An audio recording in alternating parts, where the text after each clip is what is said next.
Some parts of South Asia continue to suffer significant levels of violence, but overall the picture in this part of the world underwent some improvement, I think it's fair to say.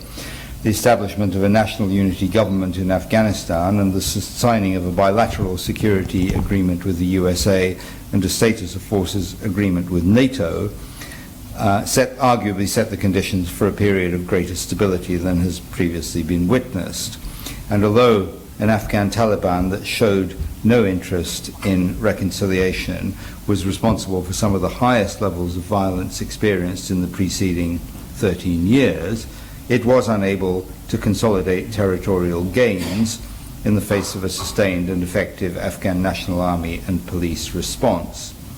Of course, Afghanistan faces formidable security, economic, and governance problems, but assumptions that the 2014 NATO ISAF drawdown would inevitably and ineluctably lead to a Taliban military victory cannot be seen as a foregone conclusion.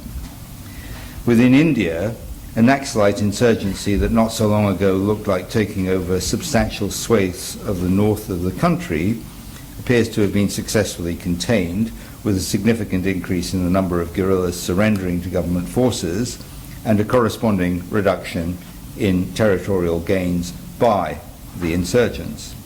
By contrast, the situation in Assam deteriorated to the point where at the end of 2014 the Indian Army was obliged to launch a major assault against the National Democratic Front of Bodoland, and India's other border conflicts have all registered a continuing decrease in levels of violence.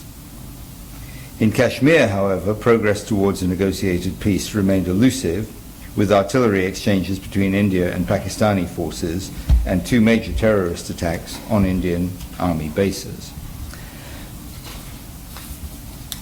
Turn to Europe and Eurasia. The Europe and Eurasia region was, of course, dominated by the conflict in eastern Ukraine. After separatists captured portions of the Donetsk and Luhansk regions in April 2014, the Ukrainian military launched a counteroffensive, and the conflict escalated through the summer as Russia increased its assistance to the separatists. There was a ceasefire negotiated in Minsk in September, but violence persisted, albeit at somewhat lower levels of intensity. By the end of 2014, there were 4,700 deaths and 1 million displaced persons arising from this conflict. Bombings in Odessa and Kharkiv, areas well outside the separatist control, signaled the potential for instability to spread further afield within Ukraine. Beyond Ukraine, the disputed region of Nagorno-Karabakh was the subject of increased tensions, with a level of armed clashes and casualties not seen for many years. And in Russia's North Caucasus region, the Caucasus Emirate jihadi group struggled to reorganize under a new leader as Russian security forces intensified their counter-terrorism operations. Although their operational capacity appeared much diminished, the jihadi group carried out a complex assault in Grozny, the regional capital of Chechnya, in December 2014.